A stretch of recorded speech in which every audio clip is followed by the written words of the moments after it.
भरी जवानी में अपना ही मुंह काला करना, ये अत्यंत दुख की बात थी। ये तो वो समय होता है जब हर लड़की को सुंदर दिखने की चाह होती है, पर इस दुनिया में बैठे एक से बढ़कर एक हवस के भूखे दरिंदों से बचने के लिए राजकुमारी को यही कृत्य उचित लगा। और इसके सिवा वो बेचारी सोचती भी तो क्या। उसका इस दुनिया से मन तो तभी उठ गया जब वो अपने खुद के घर में खुद के बाप से ही नहीं बच पाई। तो अब तो फिर भी वो घर से बाहर ऐसी खुली दुनिया में थी जहाँ ऐसे ऐसे भेड़िए रहते हैं जो हमेशा किसी को भी नोच कर खा जाने की फिराक में रहते हैं। इसी सोच के साथ अत्यंत भारी हृदय से वो अपने पूरे शरीर पर कालिख पोत लेती है। राजकुमारी तारा ने पूरे शरीर पर इस तरह से कालिख पोत ली कि कोई उसे देखकर ये नहीं बता सकता था कि ये उसका असली रूप है या फिर कालिख पुता हुआ। वो ऊपर से नीचे तक अब एक कुरूप स्त्री नजर आ रही थी। राजकुमारी तारा ने जब इस हुलिये के साथ पानी में अपनी परछाई देखी तो वो भी खुद को नहीं पहचान पाई। अब जब राजकुमारी को पूरी तरह ये यकीन हो गया कि उसे कोई नहीं पहचान पाएगा, अब उसे किसी से कोई खतरा नहीं है, तो वो अपनी ससुराल जाने का निश्चय करती है। राजकुमारी ने सोचा, कहीं और भटकने से बेहतर तो यही है कि प्रतापगढ़ ही जाया जाए। कम से कम वहां अपने पति को तो रोज देख लिया करेगी।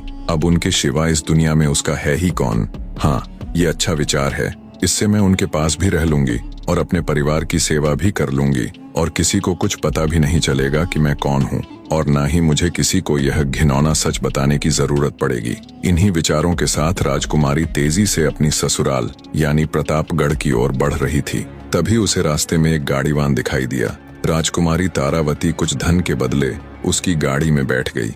शाम होते होते राजकुमारी तारावती प्रतापगढ़ पहुंच जाती है। जब वो महल के मुख्य द्वार पर जाती है तो पहरेदार उसे रोक लेते हैं।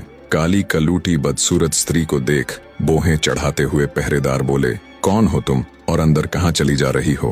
पहरेदारों की बात सुन राजकुमारी तारा ने विनती की कि वो एक दुखियारी स्त्री है जो दर दर भटकते हुए बहुत दूर से सिर्फ राजा साहब से मिलने आई है। उसकी हालत देख उसे एक भिखारिन समझ महल के पहरे पर खड़े पहरेदार उसे धमकाकर वहां से भगा देते हैं।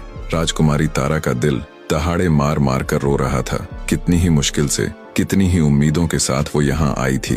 राजकुमारी तारा इतनी दुखी थी कि वो किसी कुएं में कूदकर अपने प्राण त्यागने की सोच रही थी। फिर उसने सोचा, बिना अपनी आखिरी कोशिश किए ऐसे तो अपने प्राण नहीं त्यागेगी।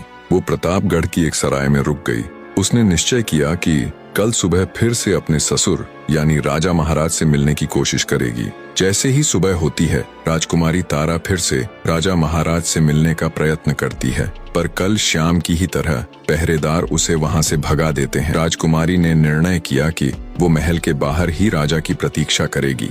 महलों में राज करने वाली राजकुमारी किसी भिखारिन की तरह सुबह से लेकर शाम तक राजमहल के मुख्य द्वार पर राजा के इंतजार में बैठी रहती कि कब राजा बाहर आए और कब वो उससे अपने मन की बात कहे। इसी तरह बेचारी राजकुमारी के 3 दिन गुजर जाते हैं। वो सुबह आकर राजमहल के द्वार पर बैठती, पूरा दिन राजा की एक झलक का इंतजार करती और शाम को थक हार कर उदास मन से वापस सराय लौट जाती। पर उसने हिम्मत नहीं हारी। आज उसका चौथा दिन था जब वो बेचारी उदास मन से राजमहल के द्वार पर बैठी हुई थी। तभी राजमहल का मुख्य द्वार खुलता है और घोड़े पर सवार राजा धर्मपाल राजमहल के बाहर आते हैं। राजा को देखते ही फुर्ती के साथ राजकुमारी तारा उनके घोड़े के आगे खड़ी हो जाती है और कहती है, हे राजा महाराज, बहुत दिनों से मैं आपका इंतजार कर रही हूँ। मुझे आपसे कुछ बात करनी है। एकदम से घोड़े के सामने आई युवती को देख राजा थोड़े से असहज हो जाते हैं और कहते हैं कि कौन हो तुम? राजकुमारी तारा कुछ कहती, इससे पहले ही द्वार पर खड़े पहरेदार बोले, महाराज, ये कोई पागल लड़की है जो पिछले कुछ दिनों से आपसे मिलने की जिद कर रही है। हमने इसको बहुत बार भगाया भी, लेकिन फिर भी ये हर रोज यहाँ आ जाती है। तभी राजकुमारी तारा बोली, माफ करे महाराज, मैं कोई पागल नहीं हूँ। मैं तो एक दुखियारी स्त्री हूँ जो बड़ी उम्मीद लेकर आपसे मिलने आई हूँ। राजकुमारी की बात सुन राजा बोला, अभी तो मैं किसी जरूरी कार्य से बाहर जा रहा हूँ। तुम कल इसी समय राजदरबार में आ जाना। कल तुम्हें अंदर आने से कोई नहीं रोकेगा। इतना कह राजा धर्मपाल वहां से चले जाते हैं। राजा से आश्वासन मिलने पर राजकुमारी वापस सराय चली जाती है। अगले दिन राजा के कहे अनुसार जब राजकुमारी तारा उनसे मिलने के लिए आती है तो पहरेदार बिना किसी रोक टोक के उसे अंदर जाने देते हैं। महल के अंदर आते ही राजकुमारी तारा की नजरें हर जगह राजकुमार अभिमन्यु को ढूंढ रही थीं, पर वो उसे कहीं भी दिखाई नहीं देता। राजकुमारी राजसभा में चली जाती है। जब वो राजसभा में आती है तो एक काली कलूटी बदसूरत सी महिला को देख राज्यसभा के सभी सदस्य बड़ी अजीब नजरों से उसे घूर रहे थे। राजकुमारी तारा राजा धर्मपाल के समक्ष जा उन्हें हाथ जोड़कर प्रणाम करती है। तारा को देख राजा धर्मपाल बोले, अरे तुम तो वही लड़की हो ना जो कल महल के द्वार पर मेरे घोड़े के सामने खड़ी हो गई थी। कहो तुम मुझसे किस लिए मिलना चाहती थी? महाराज, मेरा नाम चंदा है। मैं पास के ही राज्य से बड़ी उम्मीद लेकर आपके पास आई हूँ। आपके बारे में बहुत सुना था कि आप बड़े नेक और दयालु हैं। महाराज, मेरे परिवार में कोई नहीं है। एक माँ थी, वो भी मुझे छोड़कर चली गई। अब मेरा कोई नहीं है। आप मुझे कोई भी काम देकर नौकरी पर रख लीजिए। तारा की बात सुन राजा धर्मपाल ने एक बार उसे गौर से देखा और बोला, मेरे पास नौकरों की कोई कमी थोड़े ही न है जो मैं किसी दूसरे राज्य की बदसूरत सी दिखने वाली लड़की को अपने राजमहल में नौकरी पर रखूंगा।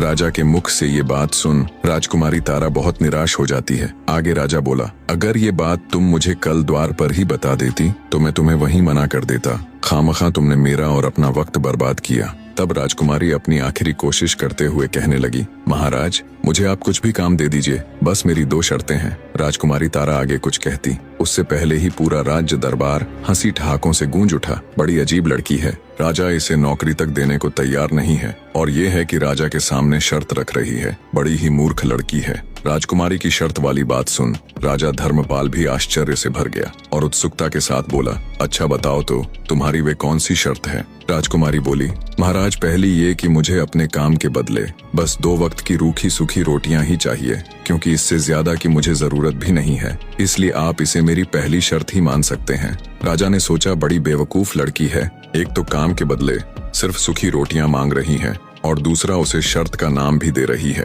राजा उसकी मूर्खता पर मन ही मन मुस्कुराया और बोला, अच्छा ठीक है, अपनी दूसरी शर्त बताओ। राजकुमारी तारा बोली, महाराज, मेरी दूसरी शर्त ये है, अगर मुझसे कोई गलती हो जाए, कोई भूल हो जाए तो आप मुझे नौकरी से नहीं निकालेंगे। भले ही मेरी गलती के बदले मुझे कोड़े मारने की सजा दे दीजिएगा। इतना कह राजकुमारी तारा घुटनों पर बैठकर राजा के सामने गिड़गिड़ाने लगी और बोली, महाराज, मुझ अनाथ पर दया कीजिए। अब आप ही मेरी आखिरी उम्मीद हो। कृपया मुझे मना मत कीजिएगा। उसको यूं गिड़गिड़ाते देख राजा धर्मपाल को उस पर दया आ जाती है। अंततः वे उसे जानवरों के बाड़े का काम दे देते हैं। राजा के पास बहुत गाय थीं, जिनको खिलाने पिलाने से लेकर उनको चराने ले जाने और बाड़े की साफ सफाई तक का सारा काम राजकुमारी तारा को सौंप दिया जाता है। उसके रहने की व्यवस्था भी पशुओं के साथ बाड़े में ही कर दी जाती है। राजकुमारी तारा अत्यंत खुश थी जब एक नौकरानी चंदा यानी राजकुमारी तारा को बाड़े के पास लेकर जाती है तो राजकुमारी तारा को बाड़े से कुछ ही दूरी पर राजकुमार अभिमन्यु खड़े हुए दिखाई देते हैं। ऐसे अपने पति को बस कुछ ही कदम दूर खड़े देखकर राजकुमारी तारा का हृदय अंदर से उमड़ आता है। उसकी आंखों में खुशी के आंसू आ जाते हैं। एक साथ पता नहीं कितनी ही भावनाएं राजकुमारी के अंदर बह रही थीं। उसका दिल कर रहा था कि अभी भागकर अपने पति के पास जाए और उसके पैरों में गिर जाए और अपने साथ बीती पूरी व्यथा उनके आगे कह सुनाए और उन्हें बता दे कि वो मरी नहीं बल्कि जिंदा है। राजकुमारी अपनी भावनाओं पर काबू पा लेती है और चुपचाप नौकर के साथ बाड़े के अंदर जाने लगती है। तभी राजकुमार अभिमन्यु के पास खड़े एक व्यक्ति ने हाथ से इशारा कर राजकुमारी तारा को अपने पास बुलाया। धड़कते दिल के साथ राजकुमारी तारा राजकुमार के पास जाती है। आज पहली बार वो अपने पति को इतनी नजदीक से देखने वाली थी। जब राजकुमारी राजकुमार अभिमन्यु के पास गई तो उनके पास खड़ा उनका सेवक राजकुमारी से बोला, तेरा नाम क्या है? राजकुमार अभिमन्यु जानना चाहते हैं। सेवक के इतना कहने पर राजकुमारी तारा राजकुमार अभिमन्यु की तरफ देखने लगी। पहली बार उसने अपने पति को इतने पास से देखा था। वो अपने सुंदर नौजवान पति को आंखों में बसा लेना चाहती थी। जब उसने गौर से राजकुमार अभिमन्यु को देखा तो वो उन्हें देखती ही रह गई। उनका सुंदर रूप और हष्ट-पुष्ट शरीर, ये वही सूरत थी जिसको देखने के लिए वो इतने वर्षों तक तरसी थी, इतने कष्ट सहे थे। राजकुमारी को ऐसे एक सांस राजकुमार को घूरते देख उनके पास खड़ा व्यक्ति बोला, ऐसे क्या देख रही है? क्या तूने कभी कोई राजकुमार नहीं देखा? अपनी नजरें नीची रख। क्या तूने कभी खुद को आईने में देखा है? तू इतनी बदसूरत है, इतनी कलमुही है, अगर तू शीशे को भी देखे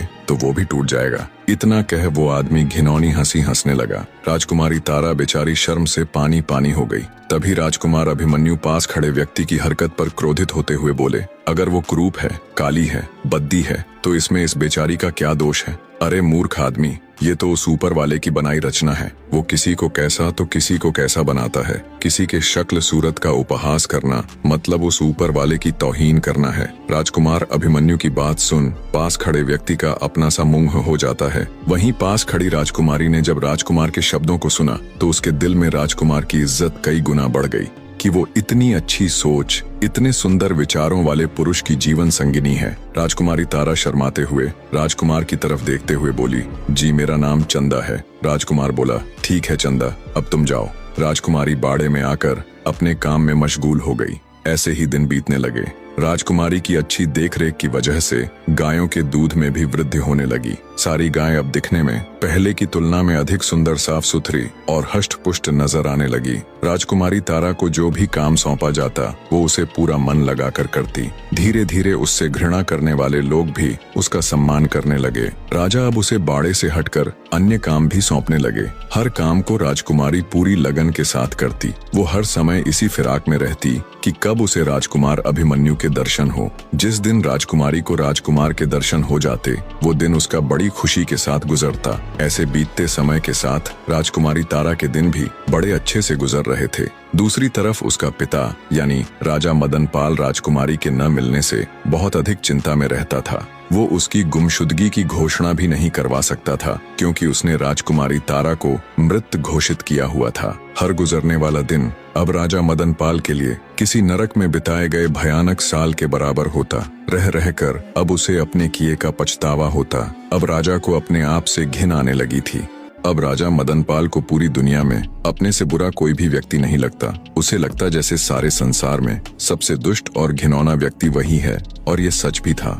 राजा मदनपाल रात रात भर जाग कर खुद पर कोड़े बरसाता। अब उसकी जिंदगी का एक ही मकसद रह गया था कि कैसे भी करके वो राजकुमारी तारा को ढूंढे और उसके पैरों में गिरकर नाक रगड़कर उससे माफी मांगे। यदि वो अपने जीते जी इस जन्म में ऐसा कर पाया तो उसकी आत्मा को बहुत सुकून मिलेगा और कम से कम वो मर तो चैन से पाएगा, वरना मृत्यु के बाद भी वो इस घिनौनी सोच और अपराध की अग्नि में जलता रहेगा। इन्हीं विचारों की अग्नि में जलते राजा मदनपाल के दिन गुजर रहे थे। उधर राजा धर्मपाल अपने पुत्र राजकुमार अभिमन्यु के लिए फिर से कोई योग्य वधू ढूंढने में लग गया, क्योंकि राजकुमारी तारा की मृत्यु के संदेश को अब साल भर से ऊपर हो चुका था। ऐसे में राजा धर्मपाल फिर से अपने पुत्र अभिमन्यु का विवाह करवाना चाहता था।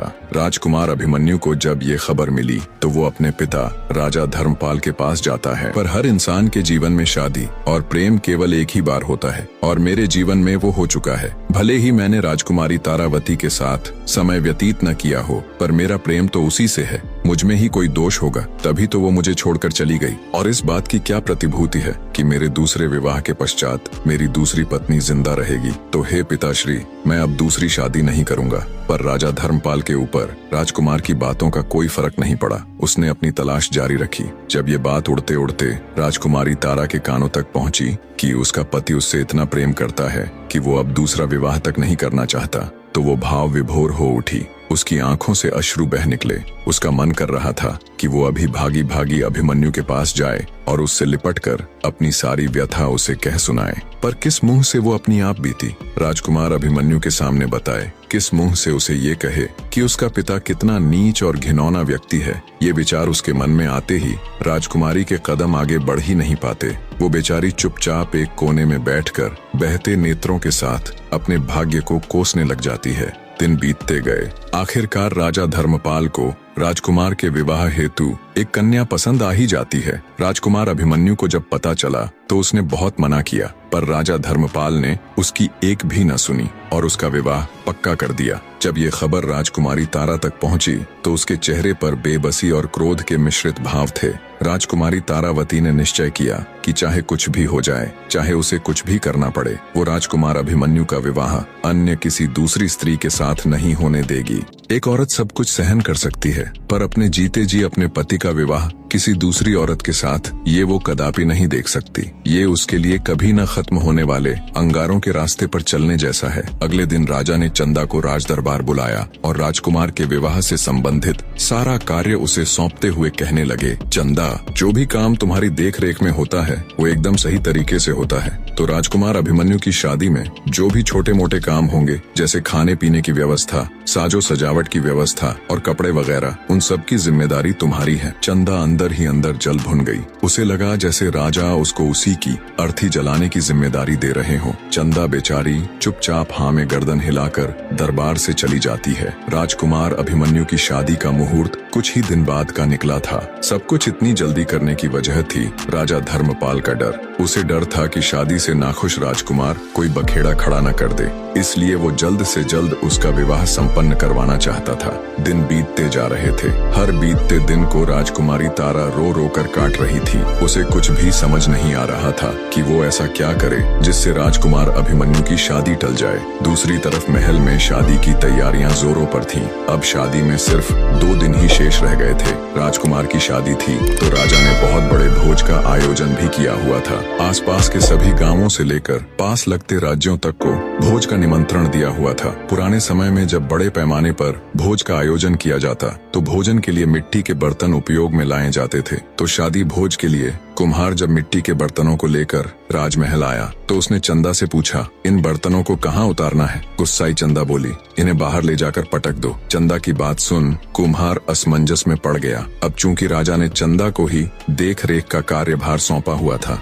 तो वो उसके कहे को टाल न सका और उसने बाहर जाकर सभी बर्तनों को नीचे पटक दिया। फलस्वरूप सभी बर्तन नीचे गिरते ही टूट गए। इतने में तेली भी तेल के पात्र लेकर आ गया। राजकुमारी तारा ने हुक्म देकर वो सारा तेल भी मिट्टी में उड़लवा दिया। यही कृत्य उसने ग्वाले के साथ भी किया। ग्वाला जब दूध लेकर आया तो चंदा ने उसके सारे दूध को भी जमीन पर बिखरवा दिया और अंत में जहाँ खाने की सामग्री रखी हुई थी वहाँ अनेकों कीटों को छोड़ दिया, जिससे सारी भोजन सामग्री भी नष्ट हो गई। जब राजा को चंदा की इन सभी हरकतों का पता चला तो वो आग बबूला हो गया। राजा ने तुरंत उसे पकड़कर लाने का आदेश दिया। कुछ ही पलों में सिपाहियों ने उसे पकड़कर राजा के सम्मुख पेश किया। गुस्साए राजा का मन तो कर रहा था कि वो अभी धक्के मारकर तुरंत उस कलमुही चंदा को अपने राज्य से बाहर कर दे, पर राजा अपने ही वचनों में बंधा हुआ था। उसने चंदा यानी राजकुमारी तारा को ये वचन दिया था कि वो उसे नौकरी से कभी नहीं निकालेगा। तो वचनबद्ध राजा ने अपना गुस्सा शांत करने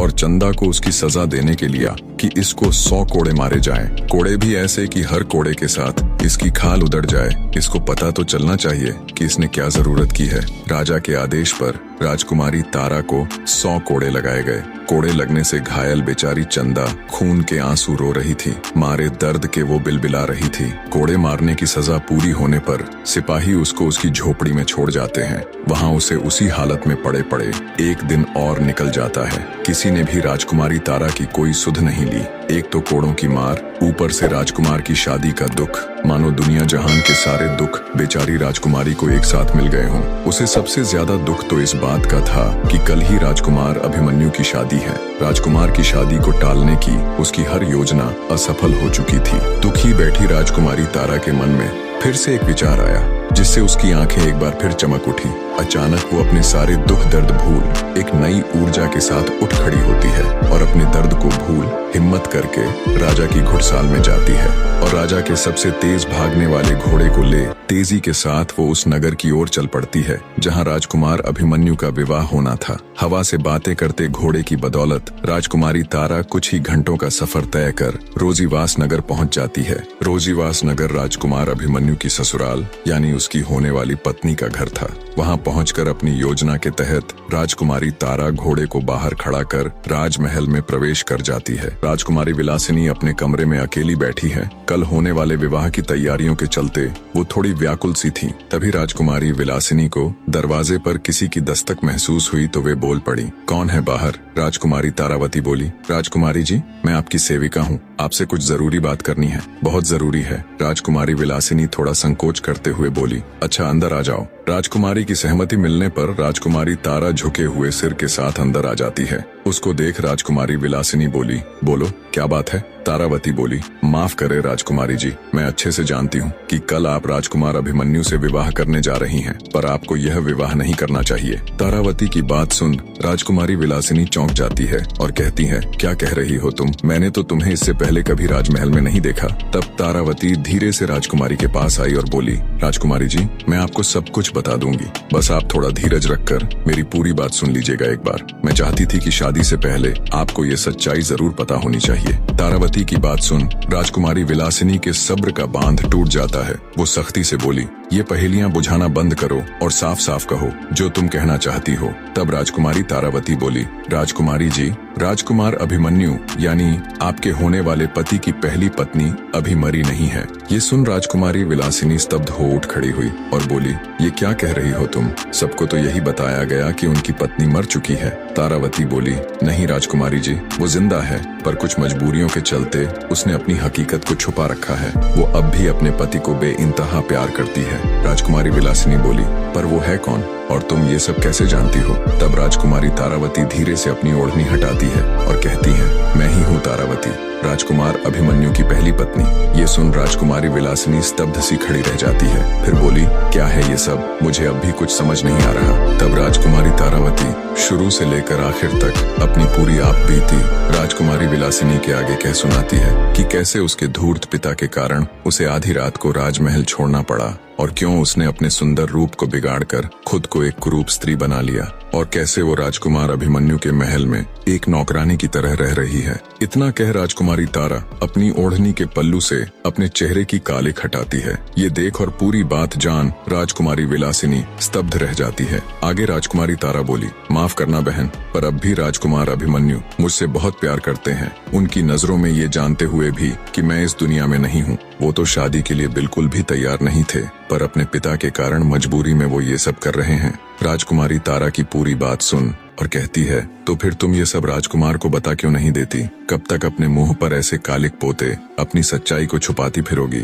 आगे राजकुमारी विलासिनी तारावती से कहती है, ये सब जानने के बाद मैं तो राजकुमार अभिमन्यु से विवाह के लिए मना कर दूंगी, पर जब राजकुमार अभिमन्यु के पिता कहीं और उनकी शादी तय कर देंगे तो क्या तब भी तुम वहां जाकर उसकी होने वाली पत्नी को अपनी ये दास्तां सुनाती फिरोगी? और ऐसा कब तक करती रहोगी तुम? राजकुमारी विलासिनी की बात सुन तारावती बोली, नहीं राजकुमारी जी, ऐसा नहीं है। मैं बहुत जल्द अनुकूल समय देखकर अपनी सच्चाई राजकुमार अभिमन्यु को बता दूंगी, पर हे राजकुमारी साहिबा, तब तक मेरी आपसे एक गुजारिश है कि आप ये राज किसी को भी नहीं बताएंगी, क्योंकि मैं नहीं चाहती कि मेरी हकीकत, मेरी सच्चाई का पता राजकुमार अभिमन्यु को किसी और से चले। आखिर राजकुमारी विलासिनी भी थी तो एक औरत ही। वो राजकुमारी तारावती का दुख समझकर उसे विश्वास दिलाती है कि वो उसकी सच्चाई किसी के आगे बयान नहीं करेगी और कोई अन्य कारण देकर राजकुमार से विवाह के लिए मना कर देगी। राजकुमारी विलासिनी की बात सुन राजकुमारी तारा को बहुत सुकून मिला। वो हाथ जोड़कर राजकुमारी का शुक्रिया अदा कर खुशी खुशी उससे विदाई ले वापस प्रतापगढ़ की ओर रवाना हो जाती है।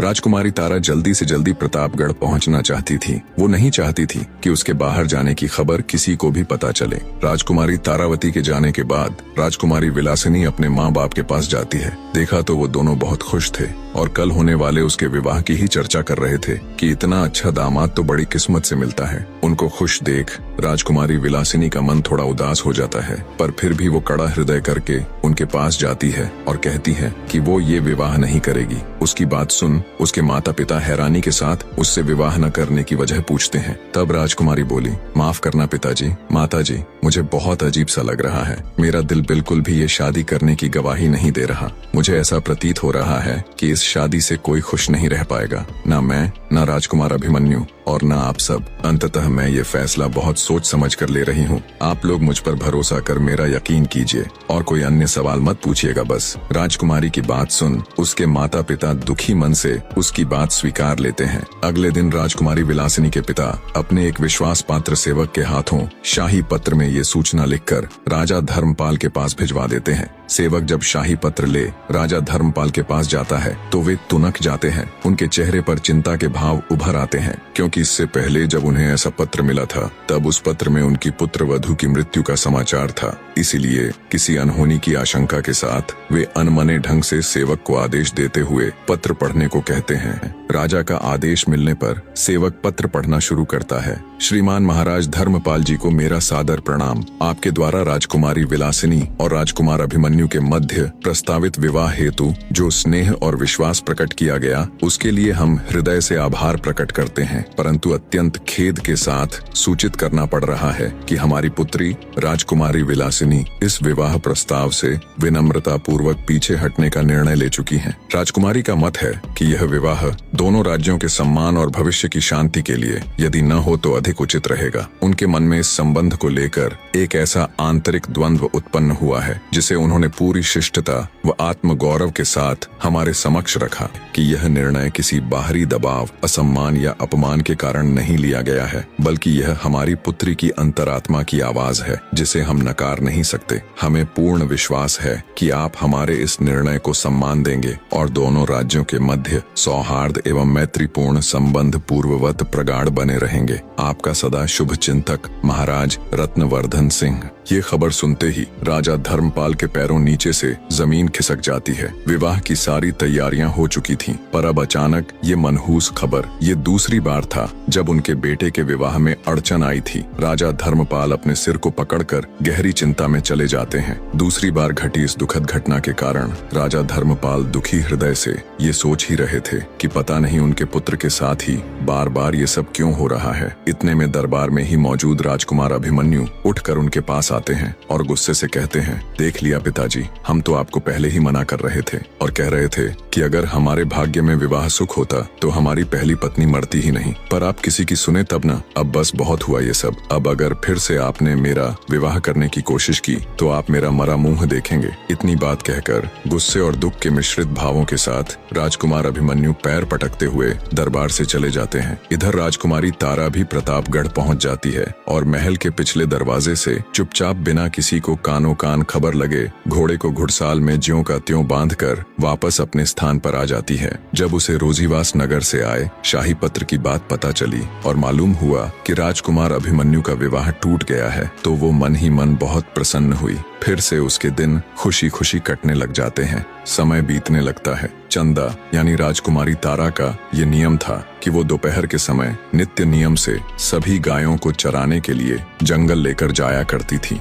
और वहाँ एकांत में तालाब में स्नान करती और स्नान के पश्चात फिर से अपनी पूरी देह पर कालिख पोत लिया करती। पर एक दिन दैव योग से राजकुमार अभिमन्यु जंगल की तरफ आ निकले। राजकुमारी तारा तालाब में स्नान कर रही थी। वो एकदम निश्चिंत हो अपने ही ख्यालों में खोई बड़े ही आनंद के साथ स्नान करने में मग्न थी। दूसरी तरफ राजकुमार अभिमन्यु जंगल की तरफ बढ़ रहे थे। आमतौर पर वे इस समय कभी जंगल की तरफ नहीं आते थे। वो धीरे धीरे तालाब की ही ओर बढ़ रहे थे। राजकुमारी तारा अपने निर्धारित समय में स्नान कर वस्त्र आदि पहनने के उपरांत आखिर में बचे हुए अपने हाथों के ऊपर कालिख पोत रही थी। तब तक राजकुमार अभिमन्यु घूमते घूमते जब वे तालाब के पास पहुंचे तो उनकी नजर राजकुमारी तारावती पर गई। राजकुमारी का मुख उस समय दूसरी दिशा में था। वो बड़े ही आराम से आखिर में बचे अपने हाथों पर कालिख पोतने में तल्लीन थी। राजकुमार की नजर जब उसके गोरे हाथों पर गई तो वो अचंभित हो गया। ये कैसे हो सकता है? इसके हाथ इतने गोरे कैसे हो सकते हैं? ये तो काली थी ना। क्या ये कुछ छिपा रही है? क्या इसकी हकीकत कुछ और ही है? जरूर इसके पीछे कोई तो रहस्य है। एकदम से ऐसे अनेकों सवाल राजकुमार अभिमन्यु के दिमाग में उथल पुथल मचाने लगे। तभी राजकुमार ने विचार किया कि अभी उसके पास जाए और उसी से इस सब के बारे में पूछे। पर अगले ही पल वो कुछ सोचकर रुक गया। उसने विचार किया कि वो कल फिर से इसी समय यहाँ आएगा और पूरी सच्चाई का पता लगाएगा। इसी सोच के साथ राजकुमार अभिमन्यु ने चुपचाप अपना घोड़ा वापस मोड़ लिया, वहाँ से चला गया। रात को उसे ठीक से नींद भी नहीं आई। बार बार उसकी आंखों के सामने चंदा के हाथों की छवि उभर कर आ रही थी। आखिर एक कुरूप स्त्री के हाथ इतने सुंदर कैसे हो सकते हैं। इन्हीं विचारों की उधेड़-बुन में करवटें बदलते बदलते सुबह हो जाती है। सच्चाई का पता लगाने के लिए राजकुमार अभिमन्यु कल बीती घटना के समय से बहुत पहले ही जंगलों में चला जाता है और तालाब के पास झाड़ियों में छिप कर बैठ जाता है। दोपहर का समय हुआ तो गायों के रंभाने की आवाज उसके कानों में पड़ी। राजकुमार अभिमन्यु और अधिक सतर्क होकर बैठ जाता है। कुछ ही देर में राजकुमारी तारा गायों के साथ तालाब के निकट पहुंच जाती है। हमेशा की तरह उसने गायों को चरने के लिए छोड़ दिया और खुद तालाब के किनारे जा स्नान करने के लिए अपने वस्त्र उतारने लग जाती है। राजकुमार अभिमन्यु ये देखते ही आंखें बंद करके दूसरी तरफ देखने लग जाते हैं। पराई स्त्री को ऐसे देखना उनके लिए अक्षम्य अपराध था। जैसे ही पानी की कलकल की ध्वनि उसके कानों में पड़ी तो उसे यकीन हो गया कि चंदा अब पानी में उतर चुकी है। तो उसने आंखें खोलकर फिर से तालाब की तरफ देखा। पानी में उतरते ही चंदा यानी राजकुमारी तारा की कालिख उतर चुकी थी और उसका सुंदर चेहरा दमक रहा था। जब राजकुमार की नजर उसके चमकते हुए बेदाग चेहरे पर पड़ी तो तुरंत उसे झटका सा लगा। वही सुंदरता, वही होंठ, वही कजरारी आंखें, वही मासूमियत, वही तेज। सालों पहले देखे उस चेहरे को वो कैसे भूल सकता था। उसे बस कुछ याद था तो वो था उसकी पत्नी राजकुमारी तारावती का वो चेहरा। शायद ही कोई ऐसा दिन गया हो जब उसने राजकुमारी तारा के इस चांद से चेहरे और उसकी हर छोटी से छोटी बारीकी को याद न किया हो। राजकुमारी आनंदित हो स्नान कर रही थी और राजकुमार फटी आंखों से बस उसे देखे जा रहा था। उसकी बुद्धि ने काम करना बंद कर दिया था। उसे यकीन ही नहीं हो रहा था कि उसके सामने घटित हो रहा ये दृश्य सच है या कोई सपना। क्या सच में उसके सामने उसकी पत्नी राजकुमारी तारा है या कोई और। एक साथ इतना सब कुछ वो सहन नहीं कर पाया और वहीं गश खाकर गिर पड़ा। जब राजकुमार की मूर्छा टूटी और उसे होश आया तो देखा वहां कोई नहीं था। चंदा वहां से जा चुकी थी और दिन भी ढल चुका था। विचारों के सागर में मंथन करते हुए राजकुमार अभिमन्यु वापस महल में आ गया। वो सीधे अपने कमरे में चला गया और फिर से वही सब सोचने लगा। क्या मैंने आज जो कुछ देखा वही सत्य है? क्या मेरा दिल जो कह रहा है वही सत्य है? लेकिन कैसे? ऐसा कैसे हो सकता है? तारा तो बहुत साल पहले मर चुकी है और कहाँ महल में काम करने वाली कुरूप चंदा। आखिर क्यों मेरा दिल उसकी तरफ खींचा चला जा रहा है? इसमें कुछ तो रहस्य है। मैं इस रहस्य को खोल कर रहूंगा। अगले दिन फिर से राजकुमार चंदा के आने से पहले ही जंगल में जाकर उसी जगह पर झाड़ियों की आड़ लेकर बैठ गया। रोज की तरह आज भी चंदा आई और स्नान करने तालाब में उतर गई। कल की भांति तालाब में उतर जाने के बाद फिर से राजकुमार ने उसे देखा। अब राजकुमार को ये पक्का हो चुका था कि हो न हो यही मेरी तारा है। स्नान करने के पश्चात जब राजकुमारी तारा तालाब से बाहर आ वस्त्र आदि पहनकर कालिख पोतने लगी तभी राजकुमार ने जोर से उसे आवाज दी, राजकुमारी तारावती। एकदम से ऐसे अपना नाम पुकारे जाने पर भौचक्की सी राजकुमारी पीछे मुड़कर देखती है और कहती है, कौन है? किसने आवाज दी? तभी राजकुमार अभिमन्यु झाड़ियों से निकलकर बाहर आता है और सीधा राजकुमारी तारा के पास जा उसे अपनी बाहों में भर लेता है। एक बार तो राजकुमारी तारा थोड़ा सकपकाई, पर जिस पति की वो एक झलक देखने तक को तरसती रहती थी उसे यूं अपने पास देख उसे भी पिघलने में ज्यादा वक्त नहीं लगा। दोनों एक दूसरे को कसकर बाहों में भर लेते हैं। इसी अवस्था में दोनों को पता नहीं कितना ही समय निकल जाता है। दोनों में से कोई भी कुछ बोल नहीं रहा था। बस दोनों एक दूसरे को बाहों में जकड़े खड़े थे और दोनों की आंखों से निरंतर आंसू बह रहे थे। बहुत देर बाद राजकुमार बोला, मुझे पता था ये तुम ही हो, पर अब तक तुम ऐसे क्यों रह रही थी? क्यों तुमने किसी को कुछ नहीं बताया? अनजाने में कितने ही जुल्म हुए तुम पर। जब तुम जिंदा थी तो क्यों अपनी मृत्यु का संदेश भेजा और फिर क्यों यहाँ इतनी मुश्किलों में एक छोटी सी नौकरानी बनकर रही? राजकुमार ने एक साथ ढेरों सवाल दाग दिए, पर राजकुमारी बस रोए जा रही थी। उसे तो जैसे आज सारा जहां मिल गया हो। कुछ देर बाद दोनों थोड़े शांत हुए तो वहीं तालाब के किनारे बैठ गए। राजकुमार का अपने प्रति प्रेम और सम्मान देखकर राजकुमारी तारा ने निश्चय किया कि वो राजकुमार को सब बता देंगी। यही वो अनुकूल समय है। फिर राजकुमारी ने शुरू से लेकर अंत तक अपनी पूरी व्यथा बहते नेत्रों के साथ राजकुमार अभिमन्यु के आगे कह सुनाई। सब कुछ जानने सुनने के बाद राजकुमार अभिमन्यु भौचक्का रह जाता है। नाजुक सी राजकुमारी कितना कुछ झेल गई। राजकुमारी तारा के रूप में मिली जीवन संगिनी पर उसे गर्व हो रहा था, जिसने अपनी इज्जत बचाने के लिए अपने घर बार तक को छोड़ दिया, नौकरानियों की तरह रही और क्या कुछ नहीं सहा। राजकुमार अभिमन्यु बोला, सुनो प्रिय, जो हुआ मैं उसको बदल तो नहीं सकता, पर आज मैं तुमसे एक वादा करता हूँ कि मैं अब कभी भी कोई भी दुख दर्द, कोई भी मुश्किल तुम्हारे जीवन में नहीं आने दूंगा। तुम्हें हर वो खुशी दूंगा जिसकी तुम हकदार हो। मुझे गर्व है तुम्हारे जैसी जीवन संगिनी मिलने पर। और तुम किस बात के लिए शर्मिंदा हो रही हो? अरे तुमने तो वो किया और सहा है जो शायद दूसरी कोई भी औरत बात न सह पाती और न कर पाती। राजकुमार अभिमन्यु राजकुमारी तारा को अपने साथ ले राजमहल चला जाता है। जब सबको पूरी बात की खबर लगी तो जिस किसी ने भी राजकुमारी के साथ दुर्व्यवहार किया था उन सब ने उससे माफी मांगी, जिनमें उसे महल के द्वार पर रोकने वाले पहरेदार से लेकर हर वो शख्स था जिसने उसके कुरूप होने पर उसे ताने मारे थे, उसका मजाक उड़ाया था। अंत में राजा धर्मपाल ने भी अपनी पुत्र वधू से माफी मांगी और बोले, मुझे माफ कर देना बेटी, अनजाने में ही सही, पर मुझसे बहुत बड़ी भूल हुई। मैंने बहुत जुल्म किया है तुम पर, तुम्हारे ऊपर कोड़े तक बरसवाए। अपने सामने यूं अपने पिता ससुर को हाथ जोड़ माफी मांगता देख राजकुमारी बोली, नहीं पिताजी, इसमें आपकी कोई गलती नहीं। मैं भी आपके स्थान पर होती तो शायद अपने पुत्र के विवाह को खराब करने की कोशिश करने वाले को यही सजा देती। राजा धर्मपाल तुरंत अपने सेनापति को हुक्म देता है कि अपनी फौज को तैयार करो, हम कल ही विलासनगर के ऊपर आक्रमण करेंगे। उस दुष्ट राजा मदनपाल की ये मजाल, कोई इतना नीच कैसे हो सकता है। तब राजकुमारी तारा बोली, नहीं पिता महाराज, आपके ऐसा करने से पहले मैं खुद एक बार राजकुमार अभिमन्यु के साथ जाकर उनसे मिलना चाहती है कि आज्ञा दे देता है। जब राजकुमारी तारा अपने पति राजकुमार अभिमन्यु के साथ विलासनगर गई तो एक नौकर ने उसे बताया कि उसका पिता अपने जीवन के आखिरी दिन जी रहा है। उसके जाने के बाद पता नहीं उसे किस दुख ने घेर लिया, न वो किसी से बात करता है न कुछ बोलता है, हमेशा बहुत दुखी और खोया खोया सा रहता है। ये जानने के बाद जब राजकुमारी अपने पिता के पास गई तो राजकुमारी को देख मृत्यु के निकट उसका पिता उसके पैरों में गिरकर रोते हुए उससे माफी मांगता है और कहता है, बेटी मुझे माफ कर देना, मैं इस दुनिया का सबसे बुरा पिता हूँ। तुम्हारे जाने के बाद हर दिन मैं तिल तिल कर खुद को कोसते हुए मरा हूँ। शायद ये प्राण तुमसे माफी मांगने के लिए ही अटके हुए थे। इतना कहते ही राजा मदनपाल के प्राण पखेरु उड़ जाते हैं। नम आंखों से राजकुमारी तारा विधिवत उनका अंतिम संस्कार कर राजकुमार के साथ वापस अपनी ससुराल लौट आती है। वापस आने के बाद वो दोनों एक बार फिर से शादी कर लेते हैं और खुशी खुशी एक दूसरे के साथ अपना जीवन व्यतीत करते हैं। फिर कभी राजकुमारी तारावती के जीवन में कोई और दुख नहीं आया।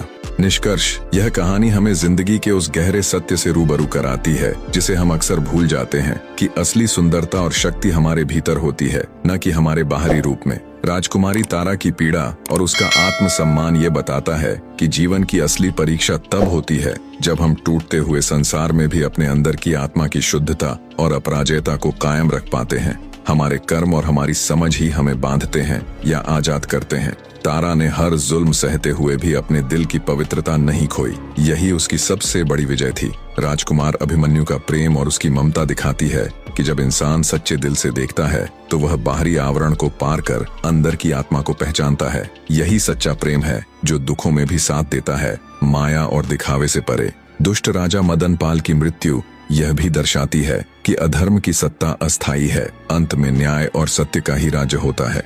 ये कहानी हमें सिखाती है कि सच्चाई और प्रेम की ताकत से बड़ा कोई धर्म नहीं। हर अंधेरे के बाद उजाला आता है, आशा कभी खत्म नहीं होती। दुख और कष्ट हमें उस राह पर ले जाते हैं जहां हम अपनी आत्मा को पहचानते हैं। माफी और प्रेम ही हमारे दिलों को शांति देते हैं। जैसे तारा ने अपने अस्तित्व और आत्मसम्मान के लिए लड़ा, वैसे ही हमें भी अपनी जिंदगी में हर कठिनाई में अपनी आत्मा की आवाज सुननी चाहिए जो हमें सच्चाई की ओर ले जाती है। कहानी में अंत तक जुड़े रहने के लिए एक बार फिर आप सबका तहे दिल से धन्यवाद मेरे प्रिय दर्शकों।